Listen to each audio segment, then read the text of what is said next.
내 집을 찾아서.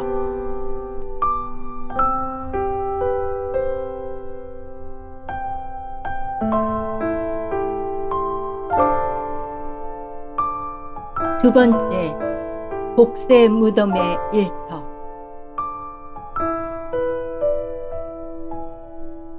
내 집을 찾아야 한다는 생각만으로 홀로 길을 나선 나는 꼬불꼬불한 산골길을 헤매다가 한 곳에 도착했다.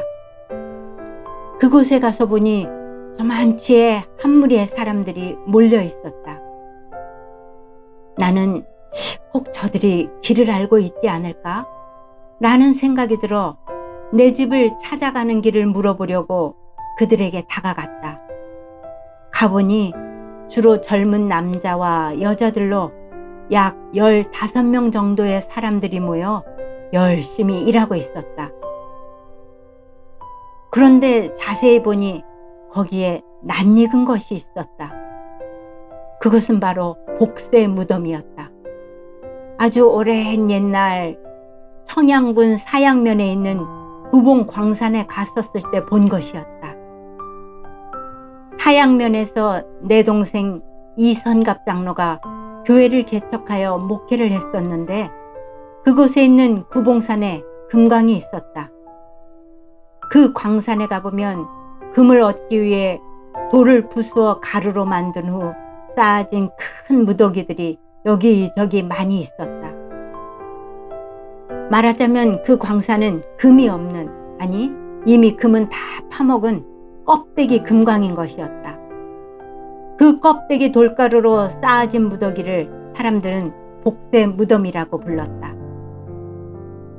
나는 그동안 이 복세 무덤을 까맣게 잊고 살았는데 그곳에 그 옛날 보았던 그 복세 무덤이 있는 것이 아닌가. 사람들은 그 복세 무덤 주위에 둘러서서 팔소매를 걷어올리고 열심히 일을 하고 있었다. 두 사람이 서서 함께 철망으로 된 키로 키질을 하는가 하면 어떤 사람은 혼자 둥근 채를 열심히 흔들고 있었다. 또 서서 곡괭이질을 하는 사람도 있고 앉아 호미질을 하는 사람도 있었다. 주로 젊은 남자들인데 여자도 몇 명 있었다. 나는 꿈속에서도 아니 저 복세 무덤에는 아무것도 없는데 왜 저곳에서 일을 할까? 하며 궁금해했다. 복세 무덤이 빈 돌가루 뿐임을 그들도 다 알고 있을 텐데 말이다. 나는 일하고 있는 사람들에게 물었다. 거기서 무엇들 하세요? 꿈에서 처음으로 나는 말문을 열었다. 그때 일꾼 중 한 사람이 고개를 돌려 나를 쳐다보면서 예, 금을 찾고 있지요 하는 것이었다. 나는 꿈속에서도 그 말을 믿을 수가 없었다. 뭐? 복세 무덤에서 금을 찾는다고? 나는 너무도 이상하여 정말 거기서 금이 나옵니까? 하고 재차 물었다. 그러자 그는 나올 수도 있지요 하는 것이 아닌가? 나올 수도 있지요? 이 말은 무슨 뜻인가? 그것은 아직까지 금이 나오지 않았다는 말이었다. 사실 거기에서는 아무리 수고해도 금이 나올 수가 없었다. 그 사람의 말을 듣고 꿈속에서 나는 혼잣말로 에그 헛수고들 하는군 이라 말하곤 더 이상 그들과 말하지 않았다. 거기 있는 사람들도 금을 찾는 일에 정신이 팔려 더 이상 나에게 말하려고 하지 않았다. 나는 여전히 내 집을 찾아야만 한다는 생각이 내 마음을 사로잡고 있었기에 그들을 뒤로 하고 그곳을 떠나 다른 곳을 향하여 발걸음을 옮겼다.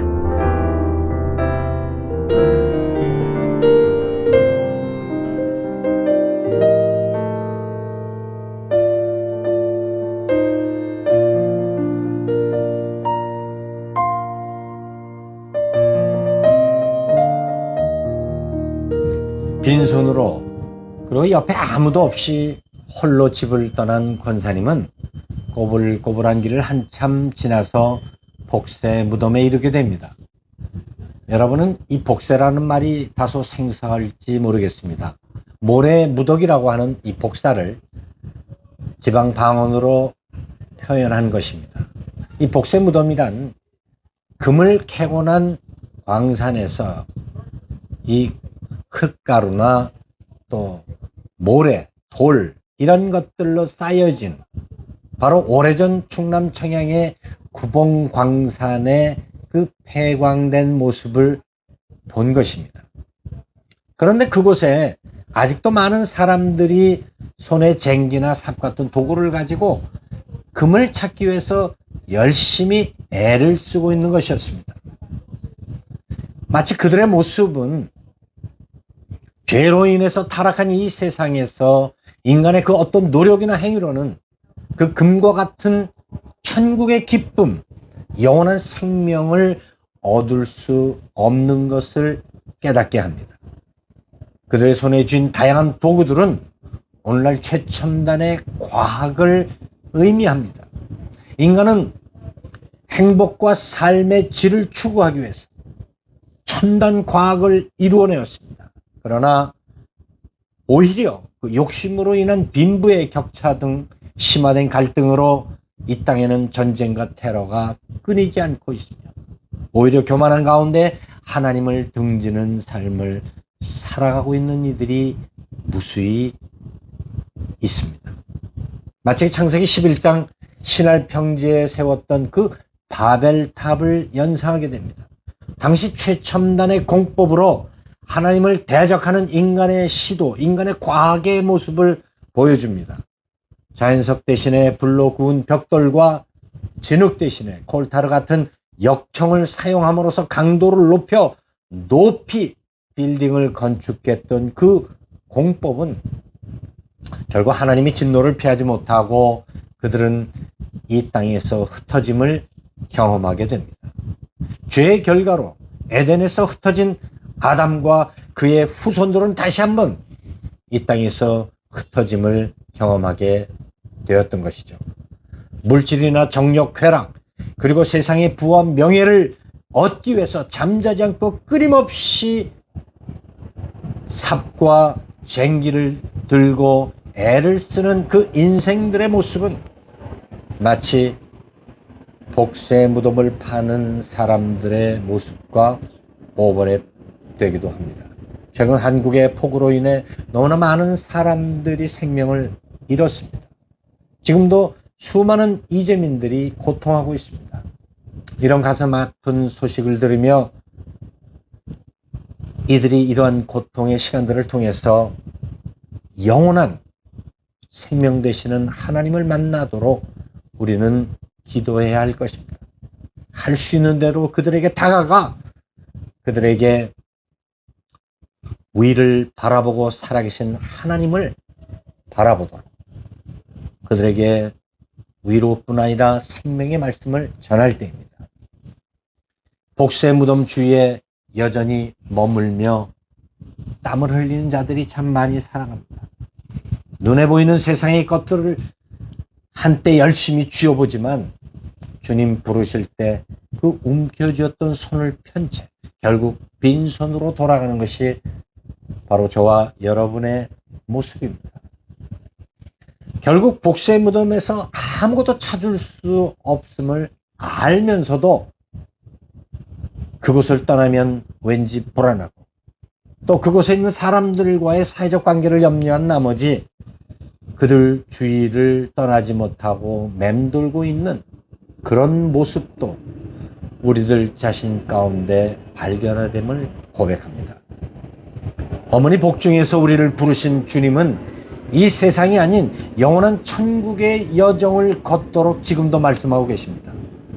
다윗은 그 천국 여정의 길을 걸었기에 마지막 그가 세상을 떠나기 전 솔로몬을 불러서 유언을 합니다. 세계에서 가장 크고 멋진 성전을 지으라는 것이 아닙니다. 그는 이렇게 말합니다.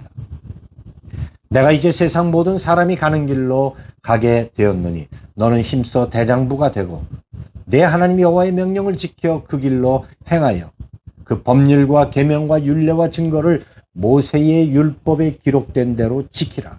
그리하면 내가 무엇을 하든지 어디로 가든지 형통할지라.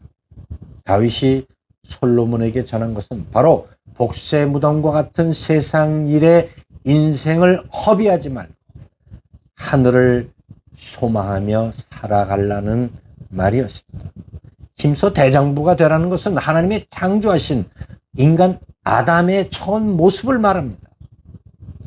하나님과 늘 대화하고 주님이 주시는 그 풍요로움을 누렸던 그 에덴을 회복하라는 말씀입니다. 주님은 실패한 아담의 뒤를 이어 둘째 아담으로 이 땅에 오셔서 십자가를 지셨습니다. 우리가 주님과 같을 수는 없지만 예수님처럼 그 주님 가신 그 길을, 저와 여러분에게 주어진 그 사명의 십자가를 지고 날마다 부인하며 천국 여정의 길을 걸어야 할 것입니다.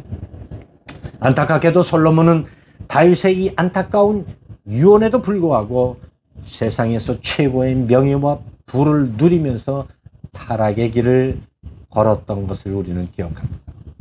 결국 그는 복세무덤주의에서 자신의 한평생을 허비하다가 이제 마지막 세상의 그 어떤 것도 헛된 것임을 12장의 전도서에 고백하게 됩니다. 정말 우리 자녀들을 위해서 기도할 때입니다. 무엇보다도 믿음의 유산을 넘겨주기 위해서 부르짖어야 할 때입니다. 그리고 우리 주위에, 우리 가족 가운데, 우리 친구들 가운데 여전히 복세무덤 주위에서 절망하며 땀을 흘리는 이들에게 수고하고 무거운 짐진 자들아 다 내게로 오라. 내가 너희를 편히 쉬게 하리라는 주님의 말씀을 전해야 할 때입니다. 이제 우리는 더 이상 복세무덤 주위에서 기웃거리며 서성거리던 삶에서 돌이켜 남은 삶을 하늘을 바라보며 이 한 주간 천국 여정의 복된 길을 걸어가시기를 예수님의 이름으로 축원합니다. 기도하겠습니다. 은혜로우신 주님, 인간의 어리석은 시도가 주님 보시기에 얼마나 안타까운 일인지, 주님은 지금도 성령을 통해서 말할 수 없는 탄식으로 우리를 위해 중보하시며 우리를 깨우시며 우리를 이끌어 주심을 인하여 감사드립니다. 주님, 이제 이러한 심정으로 이 땅에서 복세무덤 주에서 삽질을 하고 있는 많은 이들에게 안타까움으로 찾아가 천국을 증거할 수 있도록 은혜 내려 주옵소서. 예수님의 이름으로 감사하며 기도하옵나이다. 아멘.